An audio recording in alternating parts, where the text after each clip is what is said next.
حجۃ الوداع میں تقریباً 1,00,000 افراد تھے. نبی پاک نے فرمایا دیکھو جو غائب ہیں ان کو بتا دینا، اے ظاہر جو ظاہر ہو یہاں پر ہو، یہ غائب کو بتا دینا، ہو سکتا ہے وہ تم سے زیادہ عمل کرنے والے بن جائے.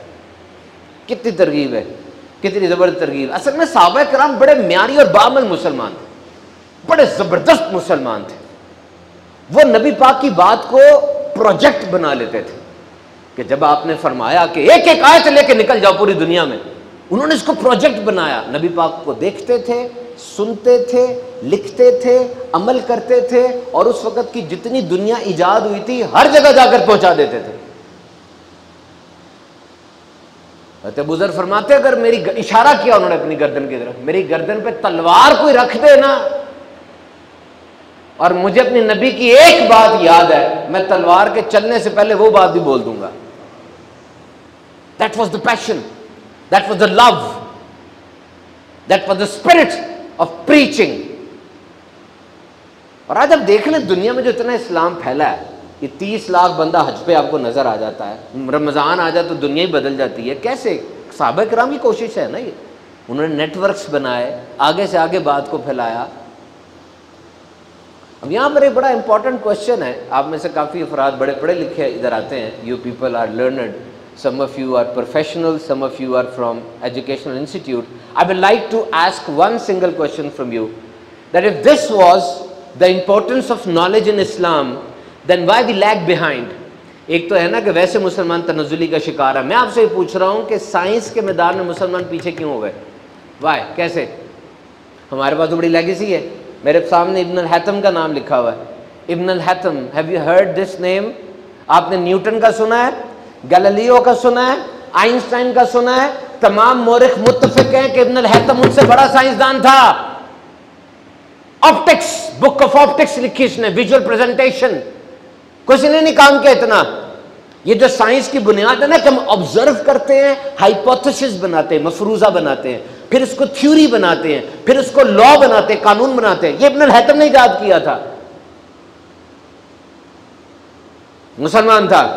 اور یہ Ismail Al Jazari, book of science of ingenious mechanical device, robots بنائے ہیں اس نے. اس کی کتاب جو میں نے بتائی book of science of ingenious mechanical device, 50 مشینوں کے نام لکھے ہیں اس نے جو اس وقت استعمال ہوتی تھی، ان کو چلانے کا طریقہ بتایا، انسٹرکشن مینول لکھا ہے. روبوٹکس اور میکینیکل انجینئرنگ کی ایجاد اس کے ذریعے ہوئی ہے. اور ابن سینا آپ سب جانتے ہیں، the father of modern pharmacology.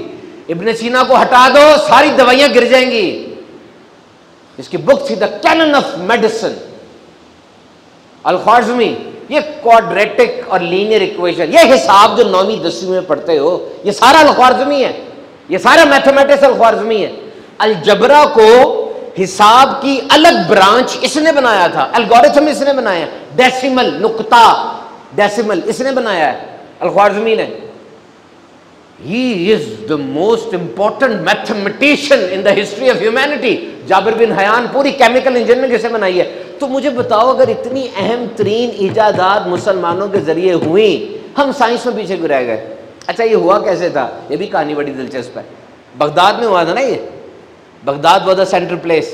آج سے 1260 سال پہلے عباسی کیلیفٹ تھی، عباسی خلیفہ تھے.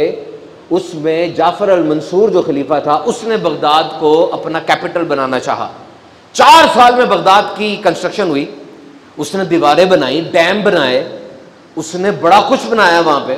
بغداد کو اس نے دارالحکومت بنا دیا، اور 4 سڑکیں اس کے دربار تک آتی تھی. آبپاشی کا نظام بنایا. پھر خلیفہ المہدی اور ہارون الرشید کے زمانے میں اور ترقی ہوئی، بہت ترقی ہوئی. Baghdad was the centre of trade. Hindustan تک، مصر تک بغداد سے سامان تجارت جایا کرتا تھا. اور Baghdad was the centre of education. آج آپ پنجاب یونیورسٹی چلے جائیں یا UET چلے جائیں تو دیگر ملکوں کے لوگ بھی پڑھنے آئے ہوتے ہیں. تو بغداد میں ہر مذہب کا، ہر ملک کا بندہ پڑھنے آتا تھا. قرآن، حدیث، فقہ، ایسٹرونومی، میتھمیٹکس، جیولوجی، زولوجی سب وہاں پڑھایا جاتا تھا. اتنا بڑا بغداد تھا یہ. اور جاؤ جا کے سرچ کرنا بیت الحکمہ. What a concept. میں نے پڑھا، میں حیران رہ گیا. بیت الحکمہ یہ ایک لائبریری تھی. لاکھوں کتابیں تھیں.